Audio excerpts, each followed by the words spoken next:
You are listening to the Magic Hour. Today we're talking with plant medicine, shamanic healing, and life coach, the phenomenal Evelyn Viviana. She is the creator of In One Heart and hosts healing retreats and workshops around the world. Evelyn is here to share with us how she got into the mystical arts and give us the lowdown on plant medicine. Let's make some magic. Hey everybody, Shereen here. Welcome to the Magic Hour. If this is your first time listening, then thanks for coming. The Magic Hour drops every Sunday for your enjoyment, and show notes are found at mylittlemagicshop.com, our official sponsor. Come back often and feel free to add the podcast to your favorite RSS feed, Spotify, or iTunes. You can also follow me on Instagram at mylittlemagicshop and Facebook. All links are in the show notes. Now let's get to the show. Our guest today is shamanic healer, plant medicine extraordinaire, and In One Heart founder, Evelyn Viviana. Welcome, Evelyn. I'm so excited to have you as a guest. Thank you for having me. Yay. So for those of you guys don't know, I met Evelyn through some friends, and she is beyond magical. So I'm super, super excited to have her here today. So let's start from the beginning. Before you really started studying the mystical arts or shamanism or getting into plant medicine, what were you like before? I was working 9 to 5. I was a paralegal actually in Manhattan by Wall Street, and I was doing that for about 15 to 20 years. Wow. I was just working a regular 9 to 5. I had a home, a family, raising the children, being a housewife, and just, doing that for a very, very long time. Wow. And then what happened? Like, how do you go from like being being a paralegal to like, giving these mystical, magical, shamanic plant medicine ceremonies? Yeah, well, it's interesting because I always had that connection, I guess, with source and great spirit. And since I was born and raised in Peru, since I was a little girl, I always had that connection with like the rocks and the plants, and I would talk to them and I would hear them talk back to me and all that good stuff. So when I came to the United States as a little girl from Peru, I kind of like just had to block that out. I lived in a part of Peru that has the beach, and it's just very beautiful. Has a lot of like, it's like a resort like feel, plants and beach and trees and different colors of plants and flowers and whatnot. So what happened was that when I came here, I ended up in Brooklyn, New York, and it was a November in New York City. So you could just imagine how great it was. That's terrible. And then I had a hard time with the language and the school, and I was bullied a lot. And I realized that I couldn't just be this fairy airy anymore. I had to really just come back and really put up, I guess, walls. At that moment in time, I didn't know what they were, but they were walls, right? To be strong, to not get bullied, to learn the language and whatnot. So I did that for a very, very long time. And then I got married young, and then I had my family and I had my kids. And I decided to, you know what, I need to just really focus on life and progress and whatnot, and live the American dream, which is by getting a man, getting a house, having the kids and whatnot. So I did that for a long while. And it was not until I started reading back uh, the esoteric teachings of I started doing self-help books first. That's how I started with like Don Miguel Ruiz and the Four Agreements. I started working with Wayne Dyer and reading Deepak and Louis Hay. And through that self-healing modalities, I started discovering deeper truths of consciousness, of esoteric teaching. So I started reading the Tibetan Book of the Dead. So I went that route. And when I was reading all these books, all I heard from these sages and teachers were like, live in your heart, meditate. And I said to myself one day, I was like, you know what? Everybody keeps saying everywhere I go, meditate and live in your heart, which is great. So let me start meditating. And when I started meditating one day, and it's like everything came back to me. So when I opened my eyes, I was in my backyard, I remember, and I was sitting there, and I started going into meditation. And when I opened my eyes, I started sensing and feeling the trees looking at me, Wow. plants looking at me. So it kind of opened back that that part of me that had I have locked or suppressed. Mhm. And I was able to do a lot of self healing before all of that, and a lot of work on myself. And then I opened that can again of just being able to connect to the earth. Mhm. and and ever since that, I was like, wow, I like Mhm. this magical. This is amazing. I am actually sensing and hearing their messages, and I could speak to the wind, and I could speak to the sun, and I could hear the sun talking to me, and the wind whispering, and Mother Earth just really being alive. And then and that's how it all started. It started in that manner. And then I was listening to a podcast, actually. It was Mhm. called Healing with the Masters at that time. Mhm. And I remember I was in my kitchen, and I always listen to this podcast. And they will always interview like really amazing teachers. And at that moment in time, I listened to John Bolo Melchizedek, who was on, and he started talking about the heart space. And he was just talking, he was like, well, everybody talks about the heart space, but nobody tells you how to get inside your heart, Mhm. how to get in the heart space. And he's like, and then it is a very interesting way, because you have to learn to raise your consciousness and your vibration to let your body become just energy, and so your spirit can go down and travel down your throat into the heart space, but it will not be going inside our regular third dimensional heart space. Since you're raising your vibration, the heart space that you're going to be entering to is going to be a higher dimensional heart space. Mhm. Therefore, it's not going to be like blood and the heart that you see in the third dimension. It will be a different heart space. It will be a higher vibrational heart space. And he's like, and that's where everything is: your Akashic records, your lifetimes, your life with other beings, everything is in there. And I was like, holy smokes, this is it. Yeah. So that's how it started. I ordered his book, I read it. It was The Ancient Secret of the Flower of Life. I read that part one, part two, and I dived into that, became a certified teacher. And I decided, connection with Mother Earth and higher spirit were like, do not work. You need to. And I thought I was going crazy, honestly, because I was like, oh my God, I have to pay the bills. I cannot just sleep. Everybody's thought, right? It's like, oh Yeah. my God, how am I going to pay this? How am I going to pay that? Yeah. you know where's the money going to come from? So Yeah. I just listened to that voice. I listened to that heart space, and I went in and I took the workshop that he did, John Below, and I studied with him, and then got certified in the School of Remembering, which I Wow. love, because it was called the School of Remembering, because everything that I teach or the workshop is nothing that you don't know. Everything's already inside your heart space. So everything is within. So it just gives you some tools to get inside for Yeah. you to be able to open that dimension, that essence of your divine being. Yeah. It was a beautiful. That's how I ended up.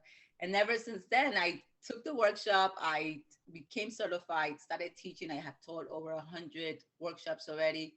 And then Mother Earth is like, you need to start doing spiritual journeys. And that's another, thing that I integrated into my work, because before I did all of that, I did do a lot of solo, I guess you can call them vision quests, but it Mhm. was all by myself. It was just spirit guiding me to do certain things by myself, so I Mhm. can get the downloads and the information I needed to to be where I'm at this present moment.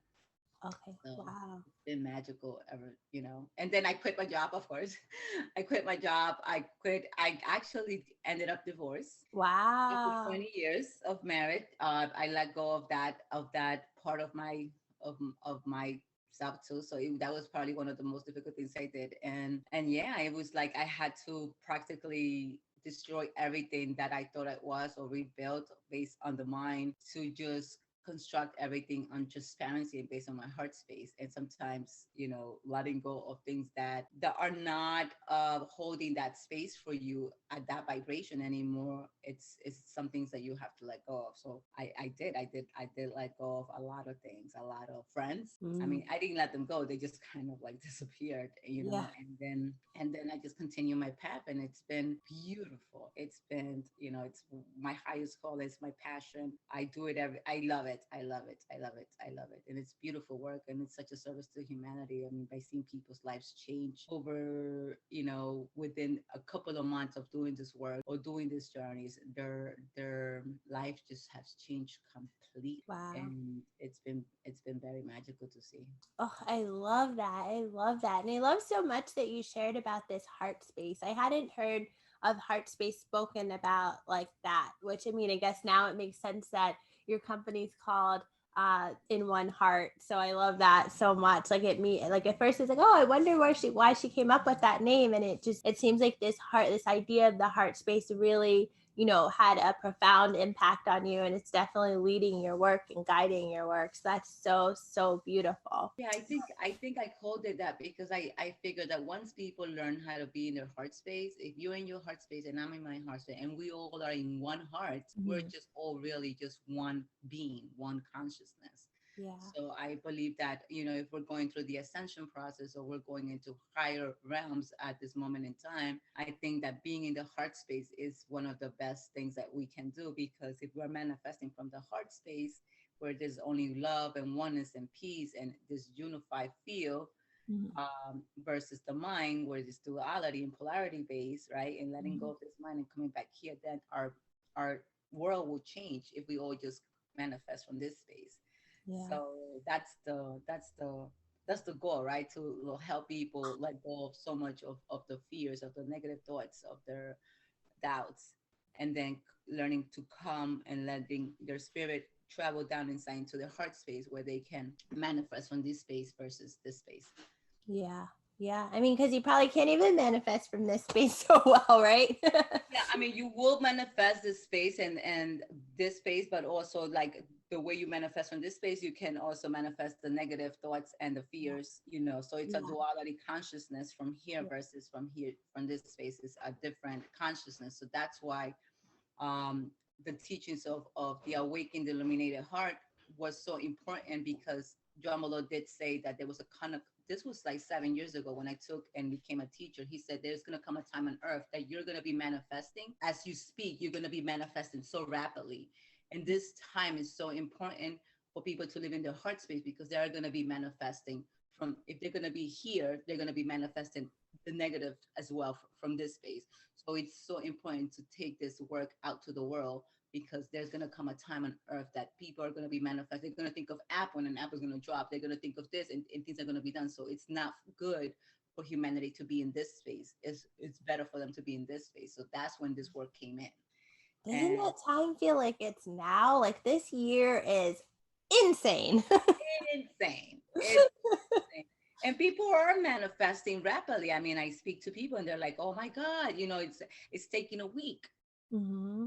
It's taking a month for something big. It's taking so little time now versus back a few years ago." Yeah, yeah. So, And I think what's really beautiful about this time, I mean, there's lots of terrible things, don't get me wrong, but one beautiful thing I've noticed is like collectively, I feel like people are starting to look within now on a level that they probably never have in human history. Like the entire world, was more or less shut down at some serious time periods, and we had nothing to do but look at ourselves and take the time. And I feel like that was interesting because, Mother Earth basically sent us all to our rooms. Like, what you doing? Like, you guys are out here just doing the most to me. yeah, Go to your room. I think it's been such a blessing in disguise, because it has put a lot of people, like most people are always using exterior things to to always not let them sit with themselves. So they're always out, or they're always partying, they're always drinking, they're always doing something, going out to the movies, going out to dinner, like always doing something, and they don't get a time to just sit down and just reflect in their inner being and sitting with themselves. And Yeah. I think that, and a lot of people that have done that, either they come out better at the end, or they've been like depressed, or they've been understanding that, oh wow, I need to work on this session, I need to work on this session. So there's been a lot of self-reflection. Yeah, definitely. Which I think is so like really powerful, and like so many people now are just so interested in learning. Like, okay, I need to learn about myself. I need to think about these things. Like, I didn't think about that I was contributing to the world in this way, which I think is really, really beautiful. So, man, what a time period it is. Yeah, I mean, I have my two daughters, right? I have three girls, but my two daughters that are with me, they keep saying everything about manifesting and everything that I have told them throughout the years. They're like, this year has been, she goes, Mom, it's like a trend. Everybody knows about chakras, everybody knows about meditation, and everybody's talking about manifesting. It's like, and I was like, yeah. And I think like a lot of the people have awakened, based on this pandemic too. So it's Yeah. been interesting for sure. I love it. It's so crazy that I'm going to move away from this topic, but I had read this book a few years ago. And in the book, he specifically points to 2020 and he talks about how there's basically going to be two vibrational earths almost. And he says that, on the one hand, there's going to be the, I guess, more shadow version where people are more focused on fear and separation and division and, pain and anger. And then there's going to be the other side, which is like kind of like the new earth, in which people are going to be creating these like very intentional spiritual community. Like they're going to be more focused on love, like more focused on, healing and focused on vibrating higher. And I read this book like, good like 10 years ago. And I was like, he doesn't know, whatever. Like this might be another one of those. And then I like reopened it recently at the beginning of this year. And I was just like, oh my God. Yeah, I mean, it is so true. I gotta be honest, and I was saying this to. I just recently did a Sedona journey, and I was telling this to a couple of of the students and that went to the journey, and I said I gotta be completely honest. I was like, this year is probably one of the best years for me, Mm. in so many levels, as far as like meeting new people, traveling. I even travel. It's just been a beautiful, beautiful year, and I said, I think a lot of it is also your vibration and what you're saying. I went to the airport, I didn't have a mask on. I sat down and I was with the flight attendant, and we spoke, and I told her about, the mask, and she's like, don't worry about it. When usually you hear all these crazy stories about people not letting you do this or that, it was just like, and one of the students that this always has an issue with, like, people telling him to put the mask on, and all of this, he saw me, he's like, how is it that, how he goes, I don't understand how nobody tells you not to put on your mask, or nobody tells you, like, he's like, we're in the airplane and the flight attendant. And I said, I think it's because, I said, when you are, let's say, if you are looking at two kids, I said, and you see these two kids doing mischievous stuff, that things that probably they shouldn't be doing, but you see them that they're really not doing any harm to anybody. And they're really just in this space of love and happiness. They're in this level. You don't want to interrupt that, because you're having such an enjoyment. And I said, and when you're walking in life and you're just in this heart space and you're just happy and you're just vibrating, it's like when people really want that, they just desire that as well. So some people are just like, you know what, let me just leave her alone, or maybe I'm vibrating at a different level. And I said, and it's all comes within, it's just a different reality versus some other people I hear that they're going through a lot of hardships, and they're scared and they're fearful, and and all these things are happening to them. And again, to me, it's all about your wavelength, your alignment, your resonance, your vibration, your energy, everything you say, your heart space, your thoughts. I mean, it's and I think that's the only way we will change the world. I believe if a humanity, and they look into their being, and observe their negative and the shadow work, and they do the shadow work, they're able to clear that, right? Clear that. So then everything else can come through, and then they can, all that beautiful things that they wish to manifest comes in through, and then it comes and extends out, because as above, so below, as without, so within. So it's Oh, just I love that. Okay, so speaking of just a couple of things we were talking about, we talked about meditation. I really wanted to talk with you about plant medicine. So I know that you are familiar. So can you give, for our listeners out there that aren't as familiar, can you just tell us a little bit about plant medicine from your perspective? okay. So plant medicine. Okay, so it's interesting, because when I started with plant medicine, it was Mother Ayahuasca that came to me. And I had never really done any plant medicine.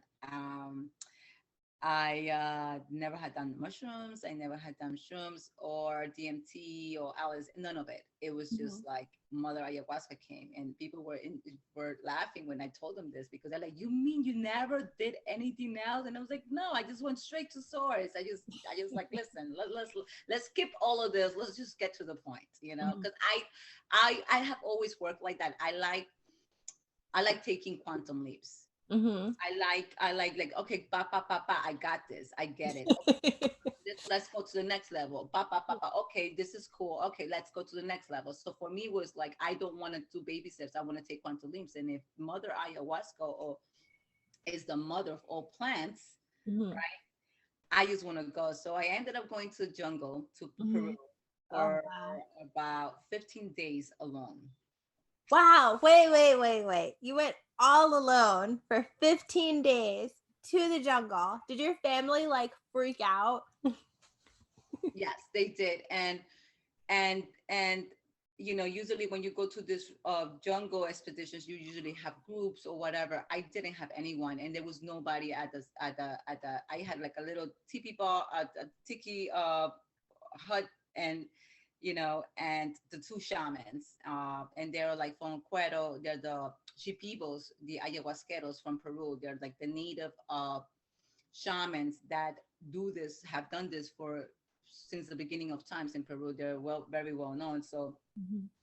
I had a female and a male shamans. They were like in their 70s, and I had a little teepee hut, and and then I had to go through a dieta, which is you need to just stay away from Mhm. sugar and salt and juice, and you had to be in a very strict diet. Mhm. And interesting enough, I wasn't so much scared about taking ayahuasca. I was scared of being in the middle of the jungle with no electricity and no bathroom. Like, oh my God, and my family, they asked me for the address. I said, listen, all I know is I'm arriving to this town and they're picking me up on a boat and taking me to the jungle. And there's no address, there's no such thing. So how are you crazy? How are you doing? I said, listen, I have to. I was willing and I was ready to die Wow. in many ways. I said to it was like I really wanted to really do my healing, my inner work, my real shadow work, and clear anything that I needed to clear, because Mhm. I was on the path of becoming a teacher, and I was on the path of so I said I want to show up the best version of myself to my students, and in order for me to be able to teach or guide, I have to do the work first, and I have to Mhm. walk my walk. So Mhm. when I did that, I said, okay. So I went and I ended up in the jungle, and I'm like, holy smokes! I'm like, this is no joke. This is really. So it was interesting, but yeah, Mother Ayahuasca was the first one that I actually did as a plant medicine, and I was there for 15 days, and it was intense, but it was so cleansing. It was like like all the therapy that most people do. I did it in those 15 days with crying and looking at my childhood and looking at the traumas that I went through and understanding the bigger picture of it, Mhm. of why it happened, Mhm. and just letting she guiding me and letting me see that at the end everything is just spirit, everything is just consciousness, and these are all just stories, Mhm. right? And it's like learning to empty the cup, I guess you can call it, right? And just deprogramming, right? It's not learning anything, it's just shedding all that you have actually put into your psyche, with the social programming and your parents' upbringing, Mhm. and how you show up as with your friends, as a coworker, or you put on so many labels and you put on so many masks. And Mhm. at the end was just letting go of all those masks so that you can become your authentic self, and shedding all of that, and crying it out and not suppressing anything and just being as transparent as you can be. Mhm. So that was an amazing experience for me with Mother Ayahuasca. Wow. So, and then throughout the 15 days, was it something where like you did it every other day? Like, how many times did you guys go into ceremony? Like, what was the ceremony like? I'm just for the folks out there that are really curious about it and want to understand how it works. Yeah, so usually you are doing a dieta. So for me, for the first 2 days, it was like a cleansing, Mm-hmm. and then we did it every other day. Mm-hmm. And then you do baths. So not only are you like doing the whole dieta and you're doing ayahuasca, but they're also showering you with different plants. Uh, and so then whatever negative energy, like cleansing etherically, right? Because you have the astral plane, you have the etherical plane, you have all these different other bodies and levels of your aura. So it's showering you with different plants every other day and cleansing you in every other day. So that's how we did it. We did it every other day. And the place that we did it in, and the hut that we did it, is a special ceremonial space. Usually, there should have been more people participating, Mm-hmm. but it so happened that I was the only one at that moment in time, and I was blessed to have the female. And it was interesting because it's usually one shaman that's holding that space, Mm-hmm. one maestro that's holding that space and singing the medicine songs, the icaros, that help you travel when you're going through your journey, help you travel. You hear them singing, so Mm-hmm. it helps you come back, to understand that you are still under a ceremony, Mm-hmm. although you're journeying.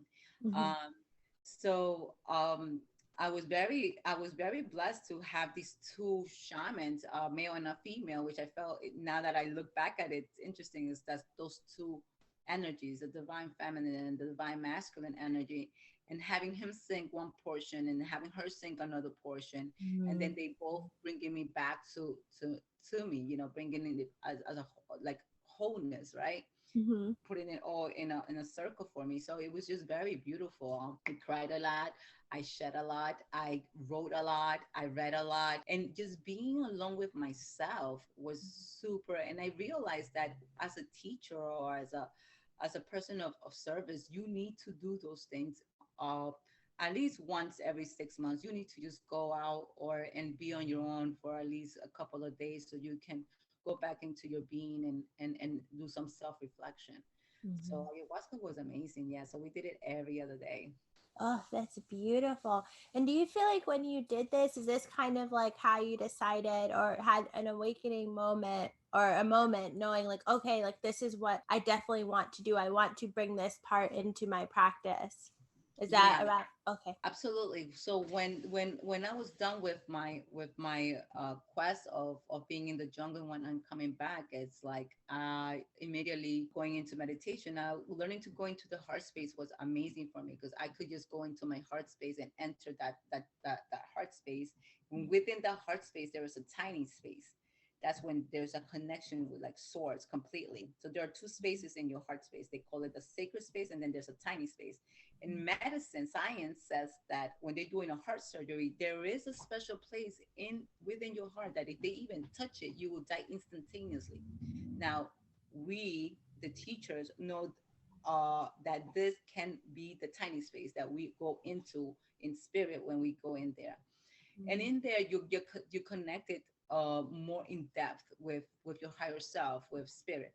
Mm-hmm. So in that space, Mother Earth was telling me that I needed to guide people to go into to Peru, and to basically do the medicines and do the ceremonies. And I was saying to her, I was like, how? I, what are you talking about? How am I going to do this? First of all, I don't have a lot of students.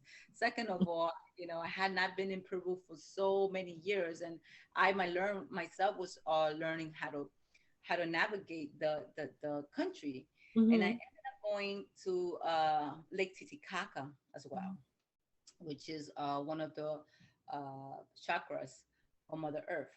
And Peru. So I ended up going from the jungle to the mountains of Peru Mm-hmm. and doing a lot of ceremonies, not ayahuasca ceremony, but sound healers ceremonies over there. And in that space of the Lake Titicaca is known as, let's say, the space where underneath the lake is called Lemuria part of Lemuria is there.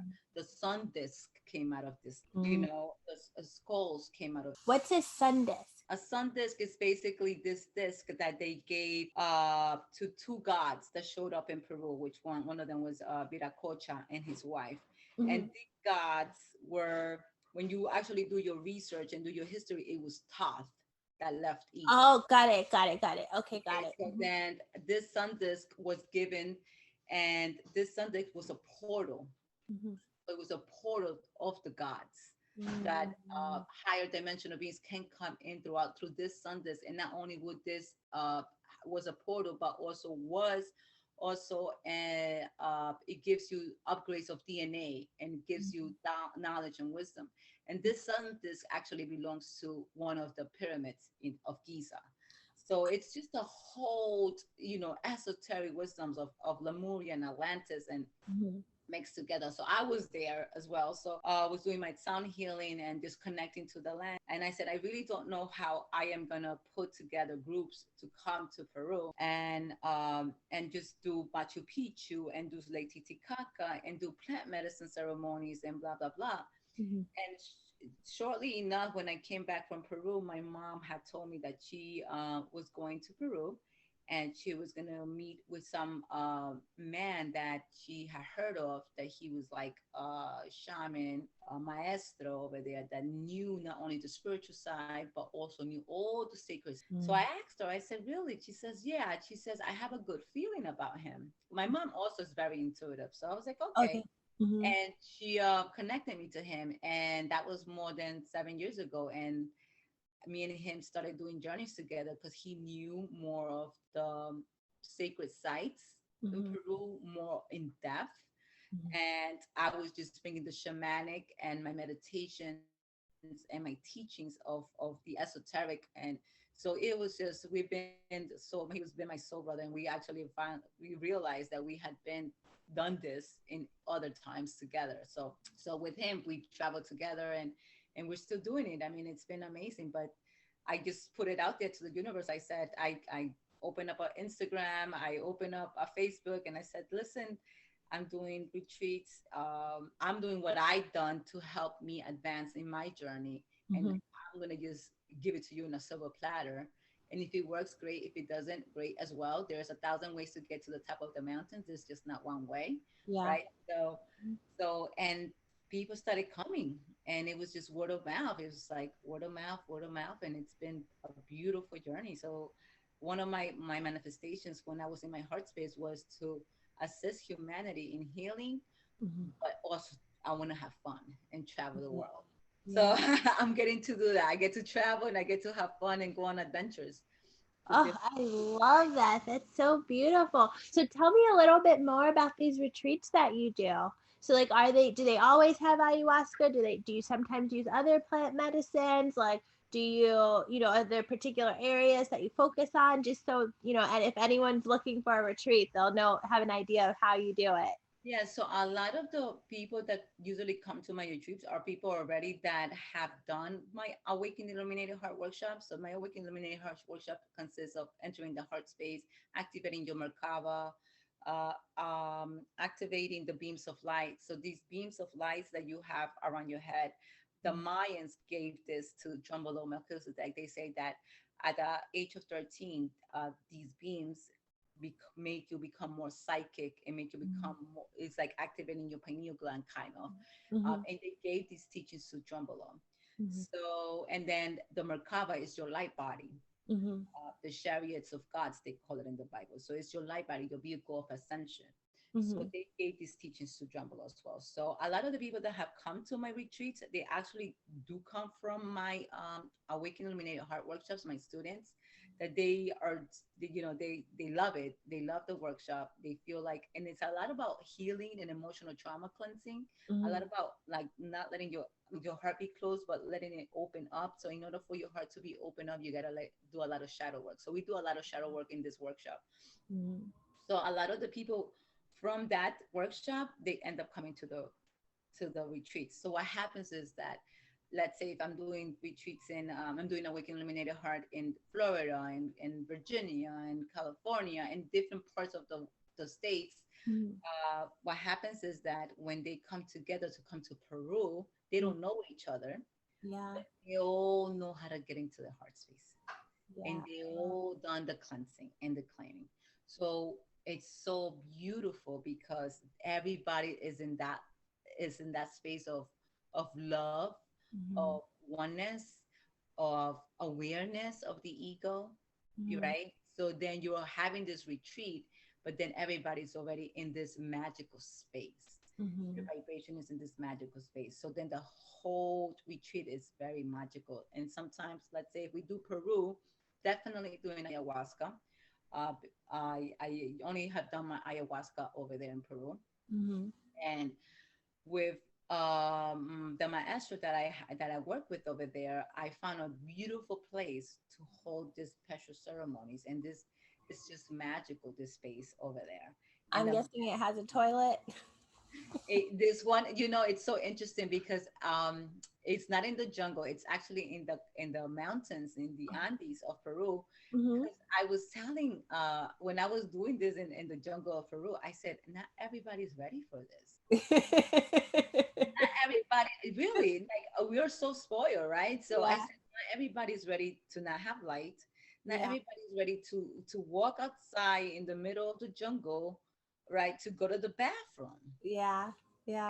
And not everybody is ready to be in that space of, oh, it was so rugged and so raw, so so just and primal, right? Yeah. Not everybody's ready. So the place that I found in the Pisac in the Andes of Peru is just a beautiful temple.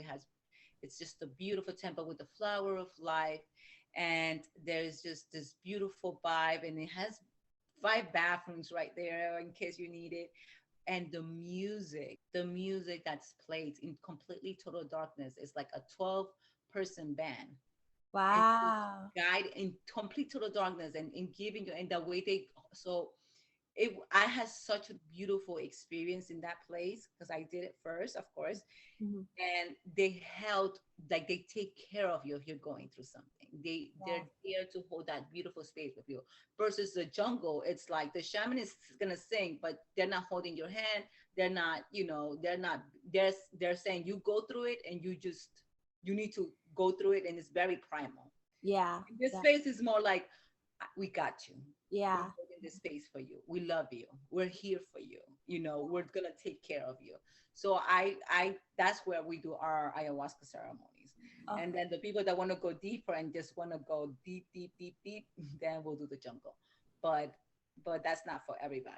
And Oh. I think that that's a great way to start for a lot of people. It's just Mhm. to be in a more space of love, and people holding space for one another, and that you're safe. You know that you're okay, that you will be protected no matter what. Versus the jungle, it's more of like, listen, you're on your own, and you need to just go through this on your own. Yeah. Like many times in the jungle, when they finished the ceremony, they were like, okay, we're done with the ceremony. The shamans were like, we're done with. Next thing you know, I'm in my bedroom, and I'm still going through it by myself. And I was Yeah. like, oh my God, Yeah. nobody's there, and I had to just work through it on Yeah. my own. So yeah, so that's the space that I usually do my retreats when it's in Peru, Mhm. and we do Machu Picchu, Mhm. and we do fire ceremonies, we do sun ceremonies, we do water ceremonies. So Mhm. we do all these beautiful sacred sites, and we do a lot of cleansing and clearing Mhm. before your ayahuasca ceremony. So when Mhm. you get to your ayahuasca ceremony, you already been in Peru for, like, let's say 4 or 5 days, cleansing and clearing and visiting all these beautiful sacred sites, Mhm. and you're in your heart space, Mhm. right? And then you do ayahuasca, so your experience is even more loving, or more amazing. You're still gonna shed and you're still gonna cry, but you're in a different level than when you landed in Peru, based on Mhm. those cleansing and cleaning that you do the first couple of days.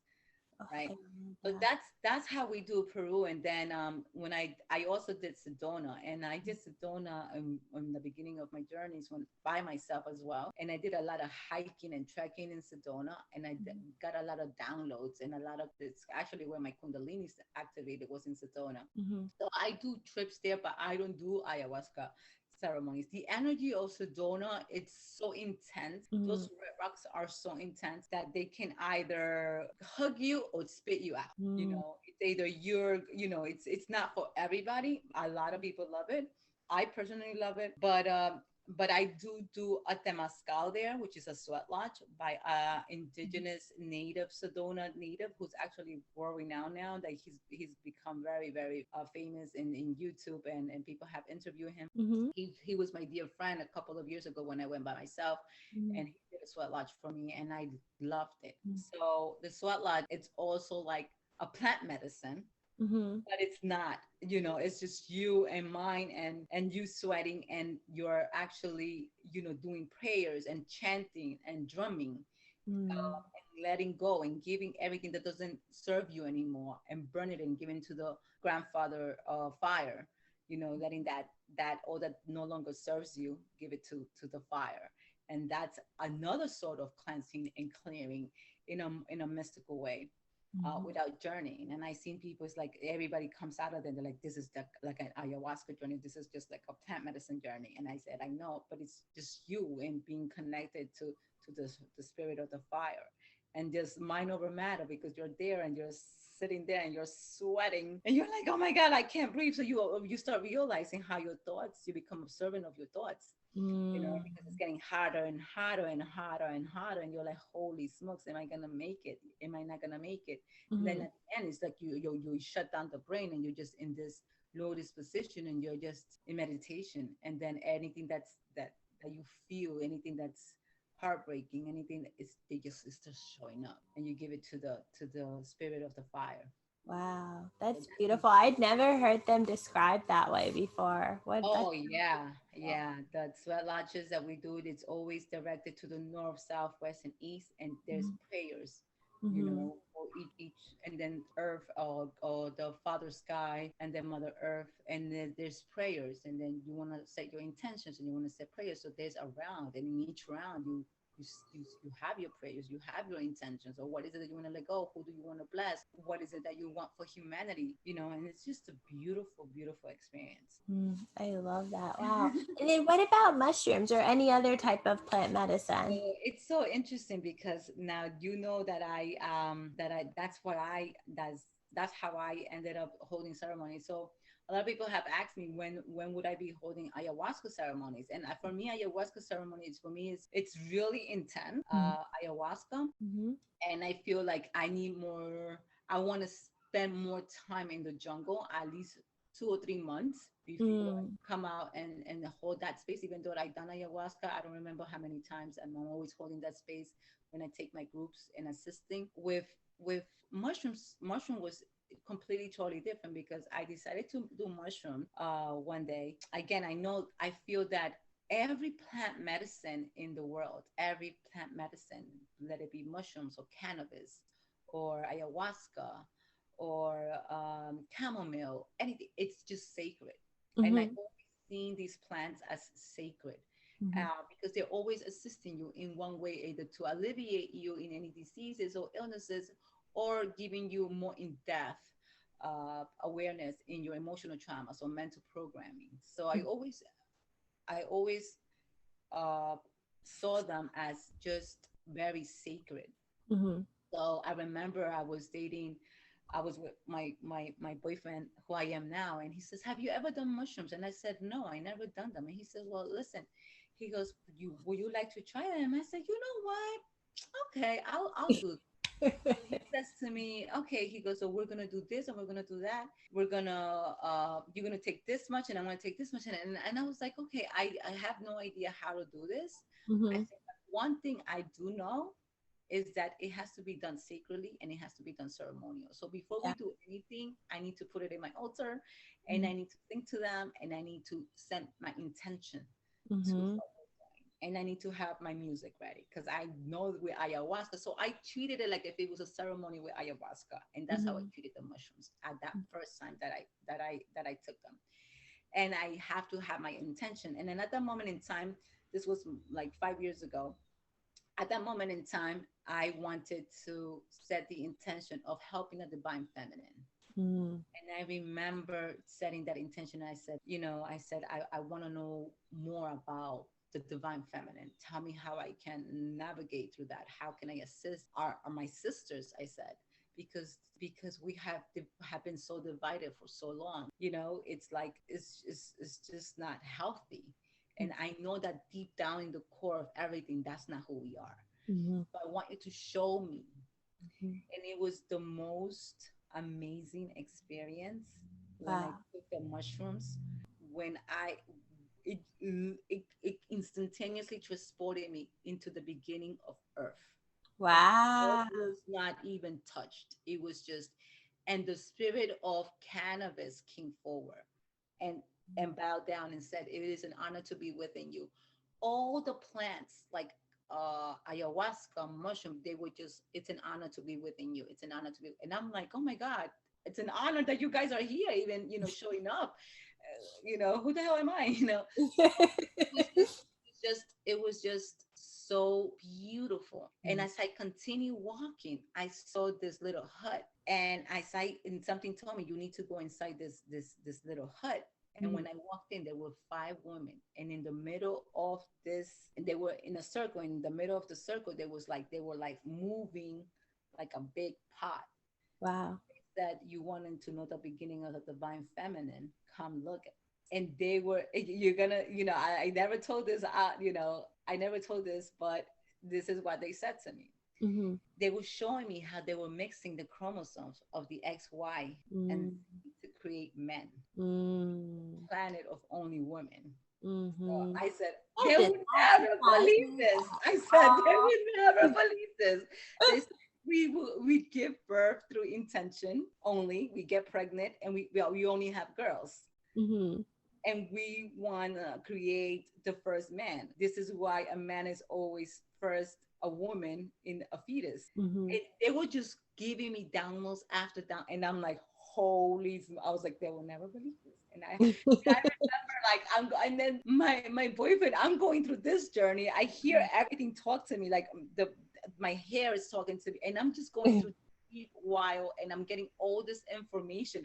And all I kept remembering was saying, Evelyn, you need to remember this when you leave this journey. You need to write this down. This is Yeah. deep information. And I was just mesmerized about all the information and all the intel that I got of the divine feminine, of Earth, of Mother Earth, of her soul contract, Mm-hmm. Mother Earth's soul contract, connecting to Mother Earth higher spirit, the sun. It was just amazing. I did it a couple of more times, and then the spirit said, listen, it's time for you to hold ceremony. I said, no, I don't want to.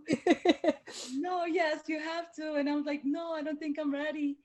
And they were like, you're ready, and we're gonna be there with you. So it was a year-long process for me to Mm-hmm. accepted to that the plant wanted me to hold sacred space for other people. Mm-hmm. And that's how I ended up saying, okay, yes. And I again took it very seriously, and I understand that when you are going through these spaces, you're opening up portals. Mm-hmm. You're opening up portals, and that's why it has to be, you have to be so careful when choosing a shaman or choosing a maestro, Mm-hmm. doing any type of plant medicines, Mm-hmm. mushrooms or ayahuasca, especially because you're opening up portals, and that person has to be sovereign enough not to let anything else come in. Yeah. You know, Yeah. You're the not gatekeeper. you're the gatekeeper. Yeah, and believe me, Sarah can tell you, it's Yeah. intense work. It's intense work. I heard. And I was like, oh, I'm so bummed I missed it, but don't worry. It's going to happen. Yeah, it's intense work. I feel So like I need to do it by the end of the year. yeah, it's a lot of intense work, and for me it's just like, wow, this is intense work just on mushrooms. And Imagine Anaya. And so I decided to, a lot of the people that come to my mushroom ceremonies, they're chosen in a way that I know that they've done a lot of work on themselves. Mm-hmm. You know what I mean? Like, it's always very important for me for them to do a lot of work in themselves, that they're already going in there with a lot of the people that go in there, they're only going there not so much to heal, but to gather more information. Mm. Because if you actually study the nature of mushrooms, one of the pioneers that brought this was Maria Sabina from Mexico in the 1950s, Mhm. 1960s. And then this man from Harvard did a studies on mushrooms and went and did mushrooms with her.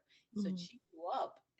She became very famous, and a lot of the people that you hear nowadays, like they say, Walt Disney went over there to her, and that's how he came back with Alice in Wonderland. I mean, Wow. all this people that became famous or invented something, they actually did it through psychedelics that Mhm. was brought to them. Yeah. They say Steve Jobs did acid and saw the iPhone, which is, Exactly. yeah. Wow.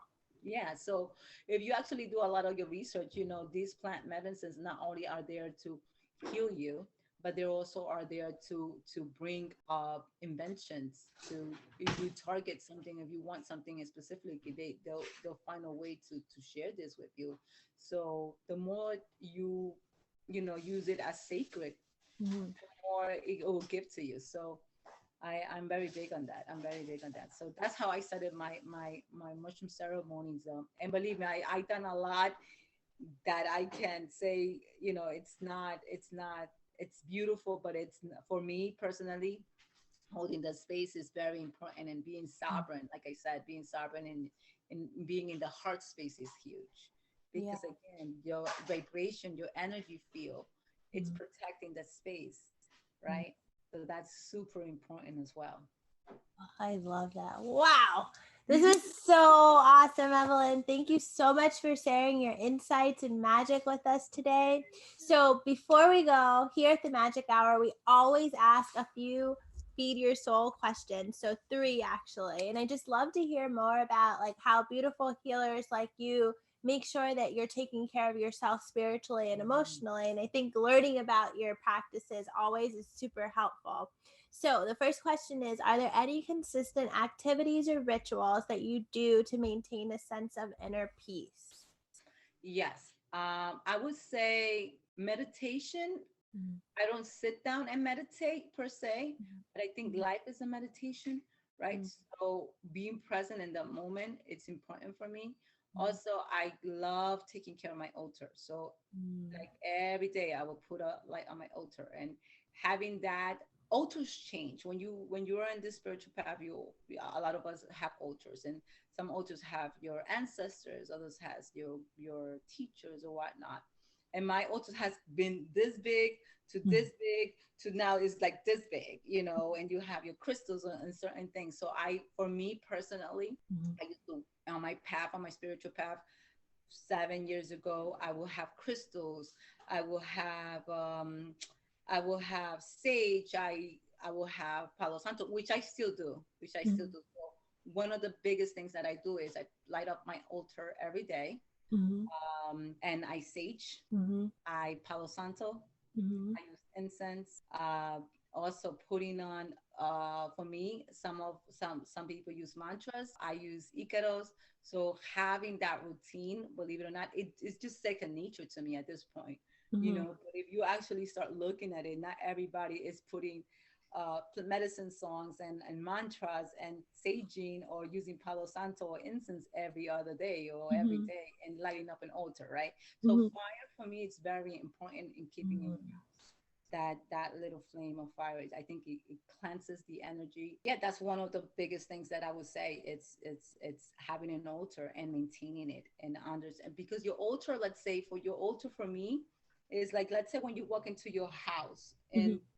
and your house is really nice and you feel comfortable, it's your temple, but when you step into your altar, you get close to your altar, you have this connection of Yeah. this higher vibration that you, Yeah. it's your special place. So Yeah. I think that you do that once a day, and you tune into that little space, as Yeah. little as possible, it changes your frequency, and then you go back. Yeah. Yeah. I So love that. you know what I mean? So Yeah, I I think that totally that's love important for those that are starting their practice. I think that starting an altar it's important, just so that you can have a space where you can just tune yourself into to remind you that you are one with the universe, that you are a divine being. You know. Yeah. Oh, I love that. Yeah, I have two altars that I'm just like they're different purposes, but like I definitely feel that like when you step into that space, like it's almost like you feel different. It's sacred. So I Yeah. love that. Thank you for sharing. Okay, so when it comes to self-development, what are the books or tools that really offered life-changing discoveries? So I know you're a reader and you mentioned a ton of books. So like if you could just reiterate a couple of them for us, and also, if there were any books you didn't get to mention that were really very profound in your life. Yeah, so I will say in the beginning of my practice, for those who are listening and are just starting their practices, I will be the four agreements that we talked about. That really did magic for me, because I was like, oh my God, the four agreements: do not assume, don't take things personally, always do your best, and I forget the last one. But it just puts you in perspective. It's like, wow, you know. So I would advise for people to read the Four Agreements of Don Miguel Ruiz.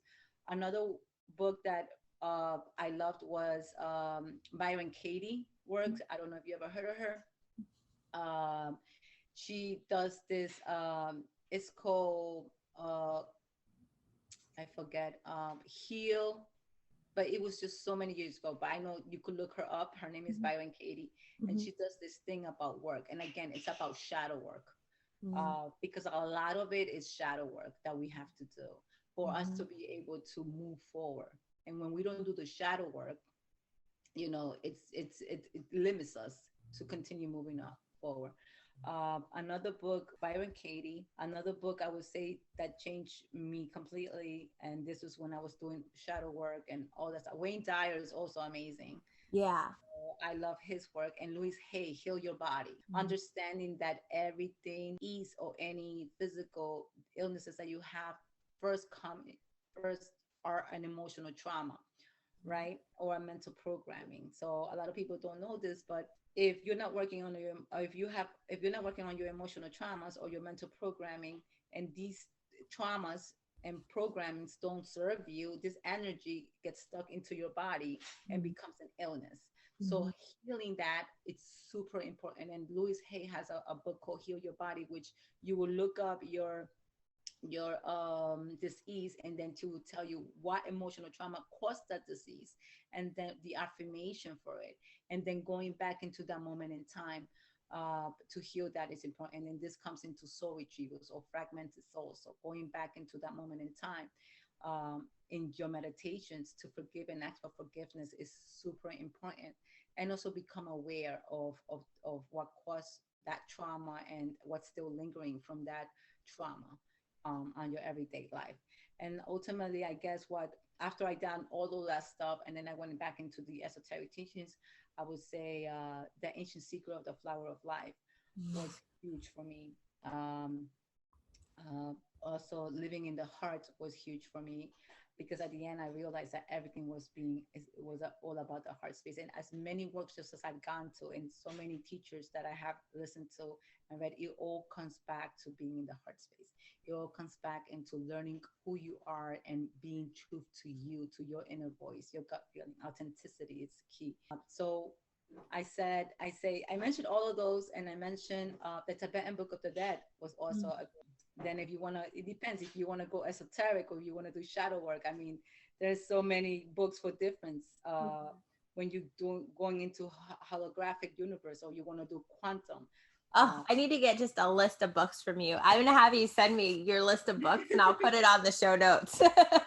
There's so many, and these are all fantastic ones. Yeah, I love sacred geometry. So at the end of all these teachings and working with angels and higher selves and all these other teachers, it all came down for me. The heart space and sacred geometry was huge. So for that, I would mention Warbridger by Juliet Carter, and she is amazing. And her book is not such a easy read. Mm. She uses like words that you're like, wait, I have to reread this again. But it's all about sacred geometry and how sacred geometry, it's everything like the flower of life, the dodecahedrons, the icosahedrons, the platonic solids, and how these are within you.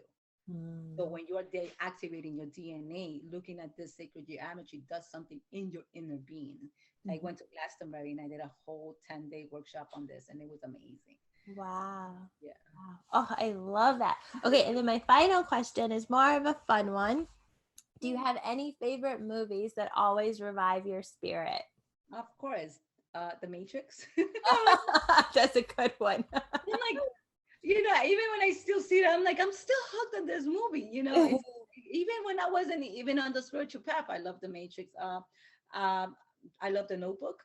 Yeah. It's a love story. I love love stories. What other movies? I would say The Matrix, The Notebook, Avatar. Yeah, there's so many of them. I mean, like, oh my goodness. I love now we watch all everything that has to do with consciousness, Yeah. Interstellar. Yeah. That one gave me some crazy dreams. Every time I watch it, I have the most intense dreams. Yeah, when you look into like Interstellar, Inception, Lucy, probably Johansson. I was a great, everything becomes consciousness. And she was like, oh my God, Yeah. great movie. Yeah. Oh, I love that. Well, thank you so much, Evelyn. Again, this was just a magical chat. So can you tell our listeners how they can follow you on your adventures? Yes, they can go into inoneheart.com. I'll be right there. And I also have my Instagram, inoneheart, or just different, JUSTDIFFRNT. So I didn't put the E's. So it's just different without the E's. Yeah. Oh, I love it. Thank you. So thank you everyone for tuning into the Magic Hour. We hope you enjoyed listening. Please be sure to check out the show notes over at mylittlemagicshop.com for more information on today's guest, Evelyn. We hope to see you next Sunday. And as always, sending you so much light, love, and magic. And remember, without a dream, you can't have a dream come true. So make sure you're out there making your own magic.